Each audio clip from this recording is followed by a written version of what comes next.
Onondaga, Seneca, southern Cayuga, southern Oneida, and Yates. Winter weather advisory in effect until 9 a.m. Saturday. What? Snow expected. Total snow accumulations of 1 to 3 inches in the valleys, with 3 to 5 inches in the southern hills. Where? Yates, Seneca, southern Cayuga, Onondaga, Madison, and southern Oneida counties. When? Until 9 a.m. Saturday. Impacts. Plan on slippery road conditions.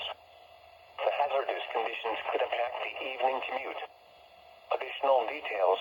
Snow amounts and road conditions will vary greatly by elevation. Snow develops late this afternoon and may be moderate to heavy at times during the evening and overnight. The snow tapers off to showers and ends early Saturday morning. Slow down and use caution while traveling. The following is a winter weather